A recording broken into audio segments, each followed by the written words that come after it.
ku dhawaad 60 suxufi oo ka howlgala magaalada Gaalkacyo xarunta gobolka Mudug ayaa maanta loo soo gabagabeeyay tababar soconaya muddo 5 maalmood ay ku qaadanayeen anshaxa saxaafadda iyo sidoo kale in ay ka shaqeeyaan saxaafadda nabadda magaalada Gaalkacyo iyo gobolka Mudug. tababarkan xiritaankiisa ayaa waxaa ka soo qayb galay qaar ka mid ah bulshada rayidka iyo sidoo kale mas'uuliyiinta degmada Gaalkacyo waxaana ugu horeyntii ka hadlay gudoomiyaha ururka suxufiyiinta ee gobolka Mudug Xanad Cabdi Faarax. waxyaabaha la faa'iido waxa kamid ah dabcan saan filayo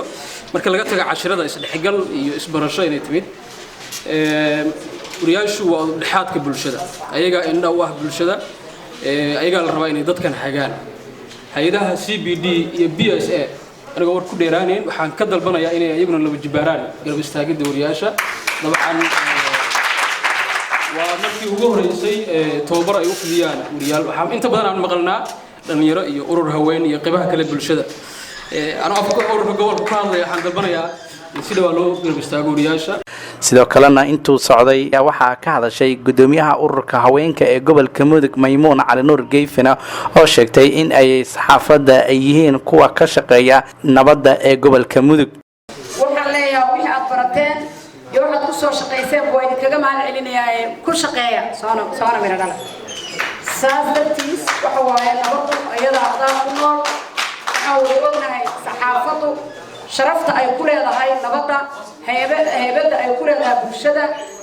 waxa la idinka rabaa odayaashii iyo awoowayaalkii dhibaatadii iyo kala fogaantii iyo mushkiladii ay ummadda ku beereen inaad dhagooda ka saartaan. ugu dambeyntiina waxaa ka hadlay gudoomiye ku-xigeenka degmada Gaalkacyo ee gobolka Mudug Cabdiraxmaan Maxamed Axmed iyo xogayaha gobolka Mudug Cabdicasiis Bulxan. السلام عليكم ورحمة الله وبركاته. هذه برنامج كان شغل قوي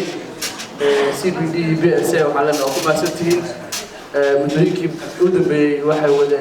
أكتيفيتي بدل أو كغير قلنا إنه بتح وجناية وأول ما علينا الشغلة يهولها يكون ديانك وحنسلو كلا صحافة شنت بري كو قلنا يسي 10 مشان كو عيقلنا يا واحد برتين inay deegaan ku celiyaan nabadda gobolka Mudug furaheeda adinka sida horeeda kugu sheegay wariyaashana anshaxooda waxa kamid ah wararka ay soo jeediyaan inuu wararkooda isku dheelitirnaan leeyahay marka koowaad inay yihiin ayaga naftigooda dhaxdhaxaada maxaa yeelay marka deegaan laga shaqeynayo wariyo waa taqaanaa waa dhib badan yahay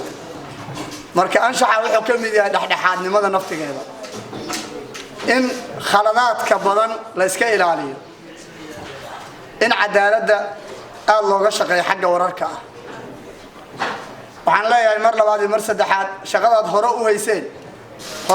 muddadii 5 maalmood ee soconaya tababarkani ayaa suxufiyiinta waxa ay sheegeen inay wax badan ay ka barteen isla mar ahaantaasina ay yihiin kuwa ugu shaqeyn doona bulshada tababarkani ee lagu siiyay muddada 5 maalmood ah. Faisal Wadani, raadiyo telefishinka dawlad goboleedka Koonfur Galbeed Gaalkacyo.